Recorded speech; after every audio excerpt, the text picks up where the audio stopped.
January 2010. A packed tennis stadium in Melbourne, Australia. Novak Djokovic is on the hard court surface against Jo-Wilfried Tsonga, and something is clearly wrong.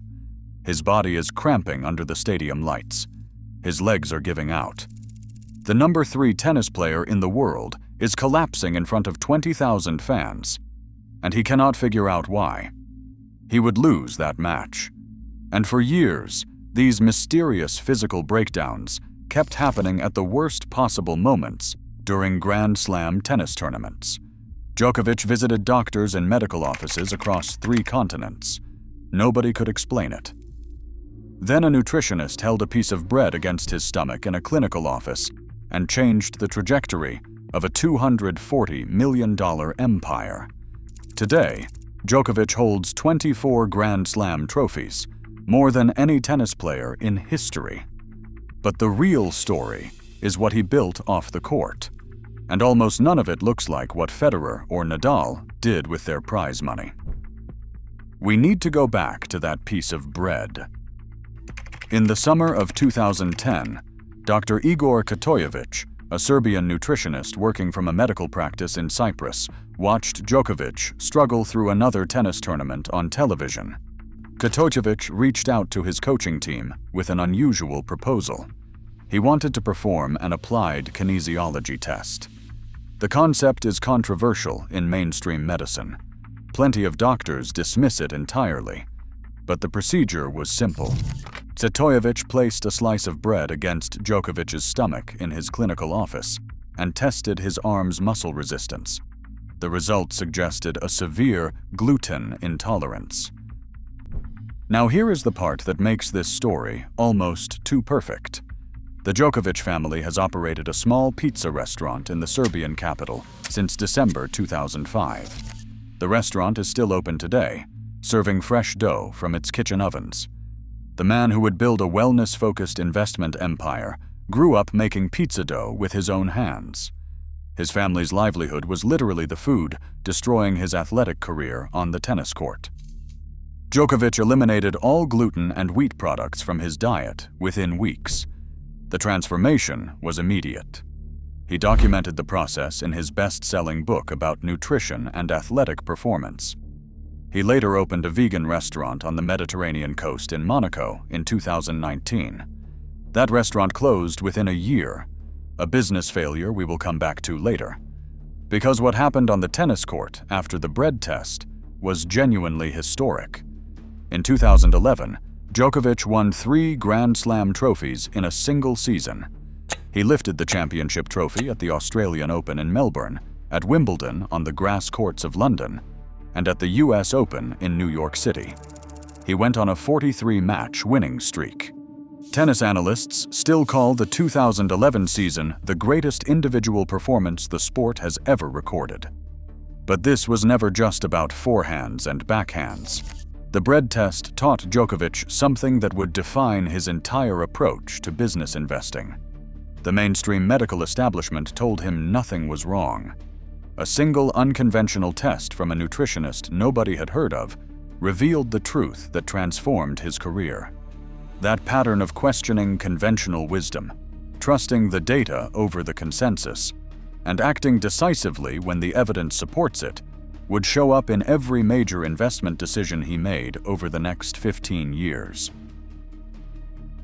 Now let us talk about the part of Djokovic's financial life that confuses everyone who looks at the numbers. Novak Djokovic holds the all-time record for Grand Slam titles, with 24 championship trophies. He holds the record for career prize money at $193 million in tournament earnings.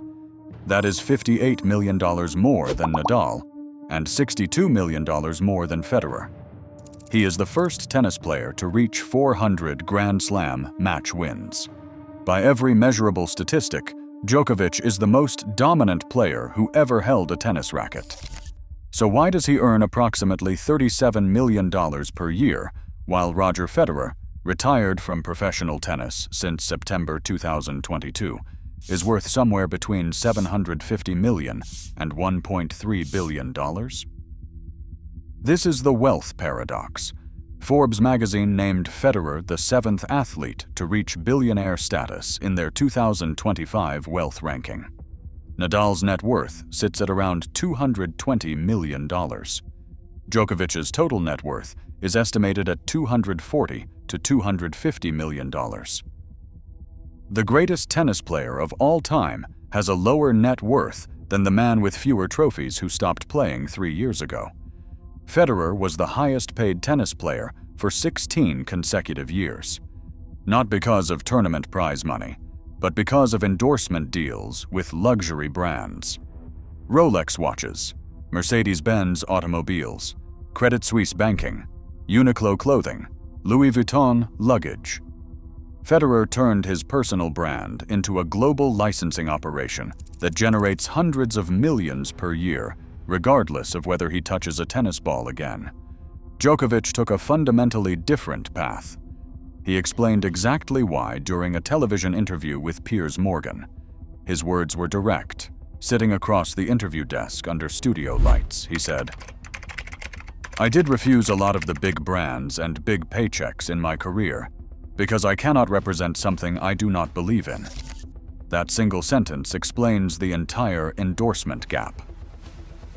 His headline deal with the French clothing brand Lacoste, signed in 2017, pays approximately $9 to $10 million per year. The original 5-year contract has been extended through 2025, with reports suggesting another extension through 2028. Over 8 years, that clothing sponsorship represents a cumulative $72 to $80 million. His tennis racket deal with Head brings in roughly $7.5 million per year. His shoe deal with Asics covers about $4 million annually. Add partnerships with Hublot luxury watches and Peugeot automobiles, and his total endorsement income lands at approximately $25 million per year. Combine that with 2025 prize money of $5.1 million from professional tennis tournaments, and Djokovic's total annual earnings sit at roughly $37 million. For the greatest tennis player in statistical history, that number seems impossibly low. But here is where the story completely flips. Djokovic is not trying to maximize endorsement revenue from corporate sponsors. He is building something entirely different with that money. Quick ask. If you are learning something new right now, hit subscribe. We are building this channel to 1,000 subscribers, and every single one matters. That is it. Back to Djokovic. First, we need to talk about what happened in January 2026 at the Australian Open tennis tournament, because it tells us where his head is right now. At 38 years old, Djokovic walked onto the court for his 11th Australian Open final under the stadium roof in Melbourne. He became the oldest finalist in this tournament's history. His record in previous finals was 10 wins and 0 losses. There was a moment in the third round where Djokovic nearly faced disqualification after a tennis ball he struck in frustration came dangerously close to hitting a ball girl courtside. The incident made television headlines across Australia, but he stayed in the draw and kept winning on the hard court surface, reaching that 11th final. Carlos Alcaraz broke the streak, winning in 4 sets under the stadium lights. It was Djokovic's first Australian Open final loss after a decade of dominance. But he became the first player to record 400 Grand Slam match victories. He surpassed Federer's record of 102 Australian Open match wins, finishing with 104. When a reporter, surrounded by microphones, suggested Djokovic was now chasing the younger generation, his response was revealing. He asked, "So I am always the chaser, and I am never being chased?" The same refusal to accept conventional framing drives every business decision he makes. His goal is not retirement. Djokovic has publicly stated he intends to compete at the 2028 Olympic Games in Los Angeles at 41 years old. Now let us talk about the financial architecture behind the empire. In September 2025, the Djokovic family relocated from their luxury apartment in Monaco to a new home in Athens, Greece. His wife Jelena and their children enrolled in a British international school in the Greek capital. Greece offers a golden visa program with a flat tax of 100,000 euros per year on worldwide income. That is not a percentage. That is a fixed annual amount, regardless of how much you earn globally. For someone generating $37 million per year, that flat tax represents savings of millions compared to virtually any other European country's tax code. The ATP relocated a major professional tennis tournament from its previous Eastern European host city to Athens. Sports journalists connected this shift to political tensions between Djokovic and government officials back home. The greatest athlete in Serbian history quietly moved his entire operation to the Greek coastline. His real estate portfolio extends further. Djokovic owns a luxury villa on the southern coast of Spain, in the exclusive hillside area of Marbella. The property is valued at approximately 10 million euros, with 9 bedrooms and panoramic sea views. In April 2025, Spanish authorities issued a 5,000 euro fine for unauthorized construction renovations on the property. Now the investments that reveal where Novak Djokovic is deploying capital. In November 2025, Forbes reported that Djokovic made a $5 million lead investment in Kiob, a sports technology startup. He joined as co-founder, taking an operational role inside the company boardroom. Forbes quoted him directly, and he said that earlier in his career he had been focused more on training and on near-term brand partnerships. And now he is thinking more long-term in terms of companies that he can help grow over the next 5 to 10 years. That Forbes statement is the clearest window into his investment philosophy. He favors long-term equity positions over short-term endorsement checks. In June 2025, Djokovic became a shareholder and health ambassador for Joe and the Juice, a Danish juice bar and coffee chain expanding across European cities. The partnership includes plans to bring smoothie bars into Serbia and Montenegro. In August 2025, he acquired a significant equity stake in Incrediwear, a recovery technology company that manufactures compression sleeves and therapeutic wearable products for athletes, and he became their global brand ambassador. That same month, he purchased an ownership stake in Le Mans FC, a French football club, alongside former Formula One racing drivers Felipe Massa and Kevin Magnussen. Every deal follows the same pattern. Djokovic does not lend his name for a flat licensing fee like Roger Federer does with luxury watch brands. He buys equity shares, and he takes an operational role in the boardroom. He targets companies in health, wellness, sports technology, and athletic recovery. Drop a like if this breakdown is hitting different. It genuinely helps the algorithm show this to more people. Now the part nobody wants to discuss. The losses. This is where the empire story gets real. In November 2020, Djokovic invested in a vertical climbing fitness machine company called CLMBR, positioned as the next Peloton exercise bike. Jay-Z's entertainment company Rock Nation also participated. The startup raised over $26 million. The timing seemed perfect, with home gym equipment booming during global lockdowns. Then the post-pandemic fitness market collapsed. Commercial gyms reopened across the United States and Europe. Demand for expensive home exercise machines cratered. In February 2024, a public fitness company acquired the climbing machine manufacturer for just $15.4 million. That was a fraction of what investors contributed. For Djokovic, a real financial loss, but every celebrity investment profile pretends the person has a flawless track record. They do not. Djokovic lost money alongside Jay-Z on fitness equipment.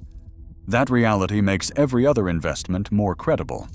The fitness loss, however, is a footnote compared to what happened with his Players Association. Djokovic founded the Professional Tennis Players Association to give athletes a collective voice. The organization raised $26 million from Wall Street investors. Bill Ackman, one of the most prominent hedge fund managers in New York, was among them. In March 2025, the organization filed an antitrust lawsuit against tennis governing bodies in a courtroom. But buried in the legal documents was a critical detail. Novak Djokovic was not listed as a plaintiff in the lawsuit his own organization filed. Then, on January 4, 2026, Djokovic announced he was stepping away completely from the organization he created. His statement cited ongoing concerns regarding transparency, governance, and the way his voice and image had been represented.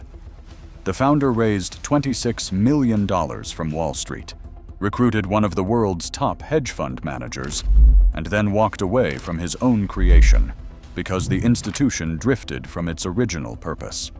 Walking away from something you built is exponentially harder than walking away from something you joined. The Djokovic family business runs deeper than the headline deals. His brother serves as CEO of a sports management company and directs tournament operations. The family has maintained business ventures in the Serbian capital for nearly 2 decades. A restaurant carrying the family name, opened in 2008, still operates daily. The family pizza restaurant where his gluten journey unknowingly began continues serving fresh dough from its kitchen ovens. Beyond the venture investments, Djokovic has assembled a portfolio across 3 continents. In November 2025, he committed €20 million to develop a tennis academy near the Greek coastline with more than 20 professional courts. He co-founded a recovery pod technology company. He launched his own supplement brand in January 2024 through a partnership with a European hydration company. And he holds an 80% stake in a Danish biotech laboratory focused on regenerative health research. The portfolio pattern is unmistakable: health and nutrition, wellness products, sports technology, athletic recovery. Every investment connects to something Djokovic personally uses or has expertise evaluating from decades in professional tennis. So what is the formula? After analyzing every verified deal, every failed venture, and every strategic move, 4 principles emerge. First, invest only in what you genuinely believe in.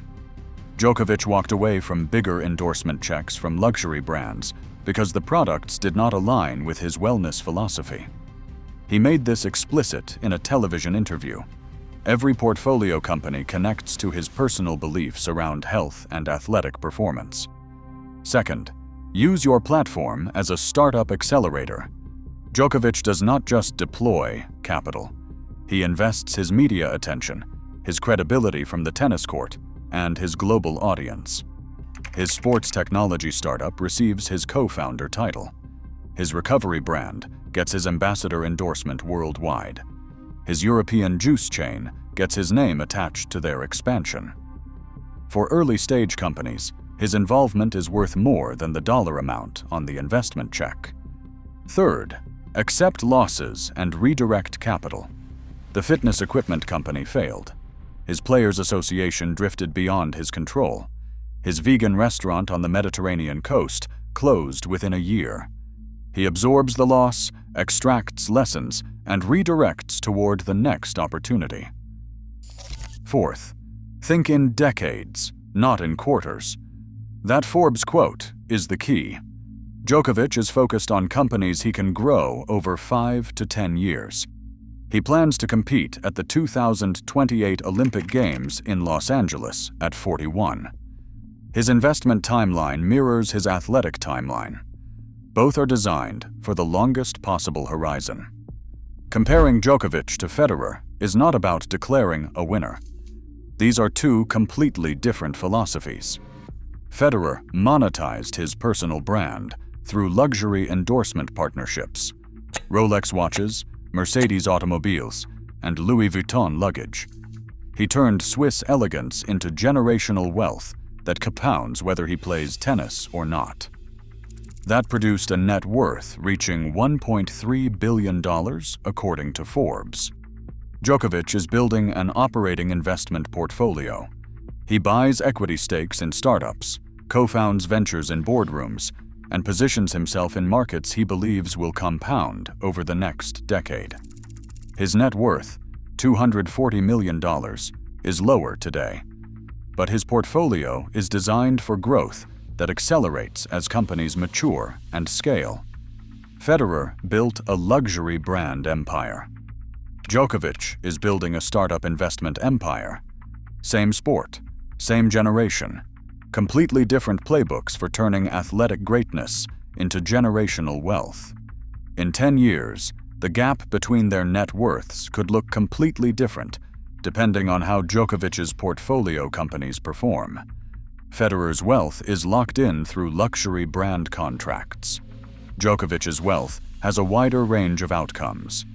If his sports technology company scales, if his recovery brand captures global market share, if that tennis academy near the Greek coastline becomes a destination facility, his portfolio could compound dramatically.